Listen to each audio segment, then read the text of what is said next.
Okay, everyone. This lecture, we are going to be talking about public health policy analysis and evaluation. So, this chapter is not the most exciting topic, but it really is important to understand the process that has kind of been accepted that we use when we're evaluating policy. Because it's not good just to enact these policies that have very profound effects on many people. Policy is a very powerful tool to enact changes for better or worse. That we have a way to systematically think about policy options or alternatives and a way to evaluate policies that are enacted. And to have a way to make, as much as we can, wise or evidence-based decisions about which policy alternative that we need to choose, because there are always, options to choose from when we're thinking about how we want to change a particular, in cases of our course, a public health issue, whether that's a behavior or an outcome like a certain, disease rate or a health disparity. These are our learning objectives. We'll, of course, define, public health policy analysis, and then we'll go through, there's a 7-step process that your textbook talks about, and we're going to go through each of those and kind of talk about, what happens during the step. And then as part of those steps, we're going to identify some of the tools that are used to help aid completing those different steps in the process of policy analysis. So what is public health policy analysis? Of course, it's an art and a science, just like any policy is in general, right? We want to make objective decisions based on evidence and not on, opinions and beliefs and our own personal values. But the reality is that policy is always going to be a bit subjective. So it is an art and a science. Their policy analysis fits into several stages of that policy-making process. So if you remember from, I believe it was chapter 2, they talked about the policy-making process, how it works in theory and how many times it works in the real world. Specifically, when they're going through that stage where they're trying to identify different policy options or solutions, policy analysis is critical, of course, for that step in helping to identify, okay, what are the different options that we have, and identifying the most viable ones. And then, of course, it's part of that feedback loop that when a policy is enacted, we're going to try to evaluate it and kind of continually evaluating, okay, well, we did this is how we responded to this political policy issue, and then let's see, okay, what were the actual outcomes. And it helps if you remember when that speaker was talking about the federal nutrition policy, and she was talking about that loop, that it informs, it's kind of this constant changing process. There are many types of organizations that engage in policy analysis. Like, who is doing this? You've got federal agencies like the U.S. Government Accountability Office. They will conduct and publish these different types of policy analyses reports. Of course, the Congressional Budget Office. You have a lot of think tanks. So for the misspelling on that second one. It should be the Brookings Institution. Then there's the American Enterprise Institute for Public Policy Research, the Urban Institute. These think tanks are organizations that are, in theory, nonpartisan. They're not part of the government. Many times they're nonprofit. And their goal is to essentially help. Many of them are focused on a particular issues or set of issues, like you've got a couple of them that like the Rudd Food Policy Center is associated. They basically just focus on food policy issues. But these think tanks will ideally, or in theory, produce these policy analyses reports in a nonpartisan way to aid legislatures and other really key stakeholders that are involved and that have a really profound impact on what policies are passed. And then last but not least, you have to have these other agencies like the Commonwealth Fund and the Henry J. Kaiser Foundation. So what exactly is policy analysis? The simple definition is that it involves looking ahead to anticipate the consequences of decisions and thinking seriously and critically about them. So it's trying to say, okay, we have options. We know that policy is a good way to go about this. We've identified policy as a good strategy for addressing this public health issue. How do we make that decision? Like this, we could do this A, B, or C, option A, B, or C. They're all very different stakeholders, different approaches, different levels of regulation. How do we think critically about them? And having that kind of methodology that we're going to talk about today is really important because it helps us to, in theory, separate us from that, our own biases personally and as organizations, and to look at things as objectively as possible. It helps to make sure that we, if we're doing a policy analysis, that we stay on track and be as objective as possible.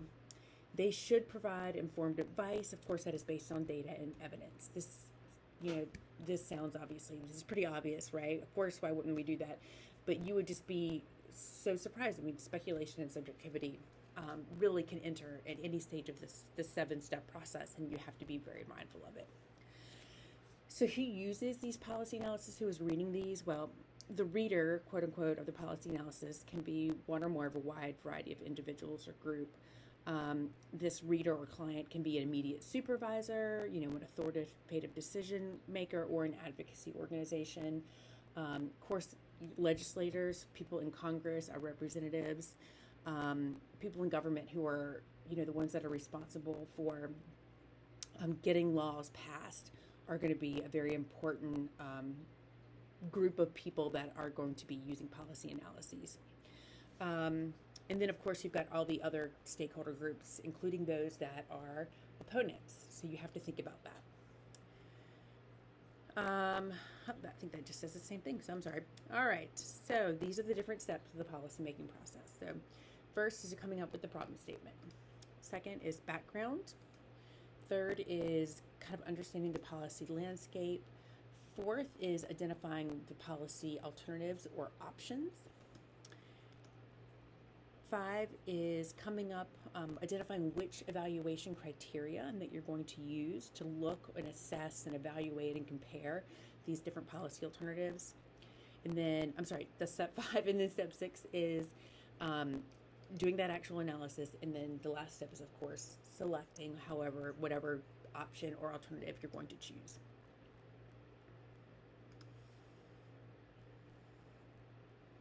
All right, so let's start with the problem statement.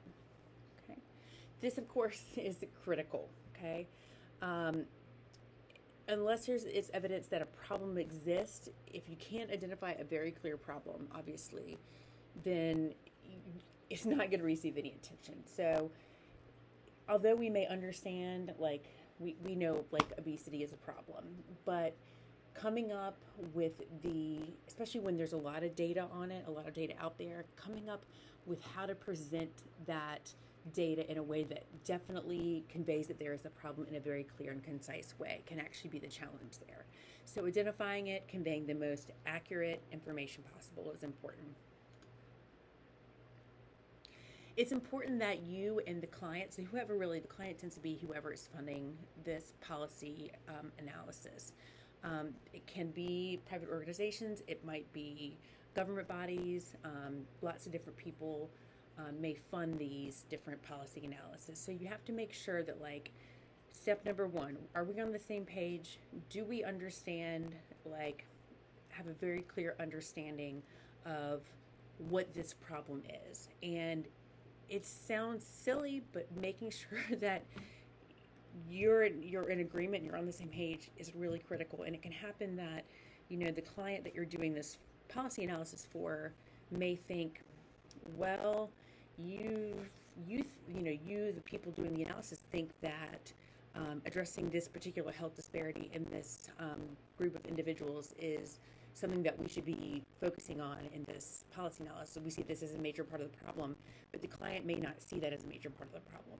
So coming to some kind of compromise and shared value and making sure that everyone is clear, we have identified the problem, this is what we're trying to answer, is so important. And don't just gloss over it and not make sure that there's a clear understanding amongst all the stakeholders.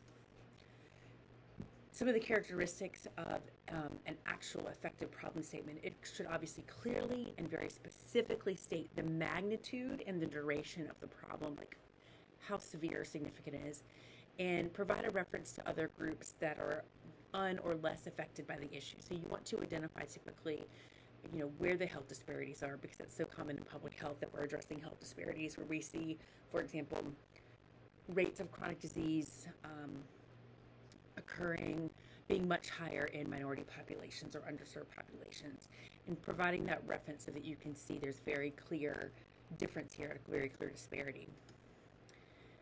It should be based obviously on epidemiologic data, basically data from national, state, local governments. You should be, but this is the hard part, is that you have to remember your audience when you're communicating that data, right? We as scientists typically can use very jargony terms.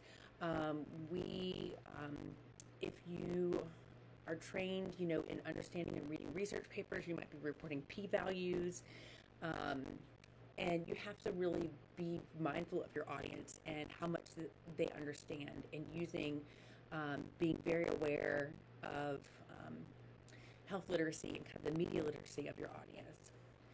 Establishing a clear problem statement is critical, but just note, it's good that you make sure, okay, we're all on the same page, like jumping off, right? Step one, we're all on the same page. But it's also okay to note, and it is, that as you start down this path as the person doing the policy analysis, you're going to discover new things, especially if it's not an area that you have a lot of knowledge in, or not, like it's not your area of expertise. It's expected that you're going to encounter new things that may change your opinion, and you need to go back and you need to kind of communicate if you want to revise that problem statement. So it's an iterative process. So just knowing that, like, things may change based on information that is uncovered, but always going back and making sure, and based on new data, making sure that the people doing the analyses and the client that's the report is being written for are on the same page and have a shared understanding of what that problem is. So as revisions occur, just go kind of loop back and make sure everyone's on the same page. All right, so let's look at the background section. This is essentially, your problem statement is very brief. It gives, these are the highlights. The background is very much what you would think it is. It's going to build on that problem statement. You're going to outline your evidence. Specifically, you're going to be looking for evidence, clear objective data that is going to give a clear understanding of the breadth, the depth, and the duration of the problem. And you're going to use both quantitative and qualitative data, okay? You obviously want to use high-value, reputable, and valid sources for your data. You have to cite them, be prepared to cite your references clearly, and this is really important. So, whenever possible, cite the primary source of information. So you may be reading a journal article that was published in the Journal of the American Medical Association, or JAMA, right? And it's talking about a research trial that they did to help people lose weight, and reporting the outcomes. In the background section, the authors of that journal are referencing statistics on obesity rates, right? They're outlining they're stating their problem. So instead of you referencing that JAMA article as a source for that, go back and look where they got their data from, and go back to that primary source. So if they were getting it from NIH database, National Institute of Health data, go back, and instead of citing the JAMA article as your source, go back, find the information they are citing in that original NIH source, and then cite that. Policy landscape. So what this focuses on, when you get to this stage, you're going to be thinking about who the key stakeholders are, and you're going to be thinking also, you want to take a look at history of the policy problem and policies that have or have not been impacted. So kind of looking at, okay, here we are, who are the key stakeholders, identifying those, and then also looking back and saying, okay, how has this problem been addressed in policy in the past? What's worked, what hasn't worked, and depending on what what issue it is that you're looking at, this of course can vary significantly in how much has been done or how extensive that history may be.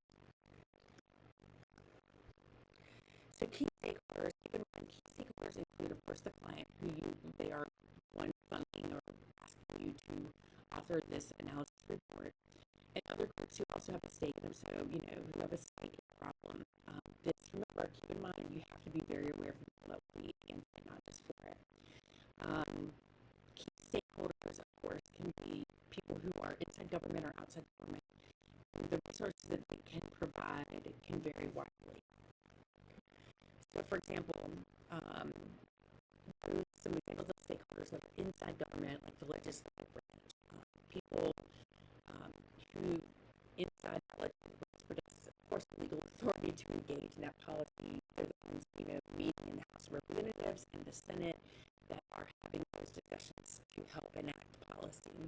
So, examples, individual legislators, committee chairs, and city council, several levels of government. Executives, so this is like the president or the governor, like an executive of an organization. They can issue executive orders, just like we watched in the SNL version of the I'm blanking right now. The Schoolhouse Rock, of how a bill becomes a law, an executive order. So that's definitely a case where there's a lot of power to be wielded. And then, of course, our courts and justice system, those can be determining, helpful in determining whether or not something is constitutional. You may pass a law, but then you may have an instance that comes along that relates to either someone, breaking that, like, for example, with the smoking, banning smoking in public places, like we have in North Carolina.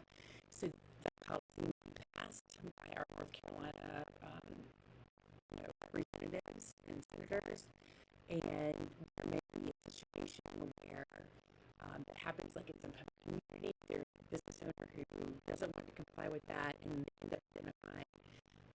They take matters to court, and it turns out they have a valid argument, and then so the judicial system may go through that process and determine, like, hey, this is not constitutional, right? So that can definitely happen as well. Okay.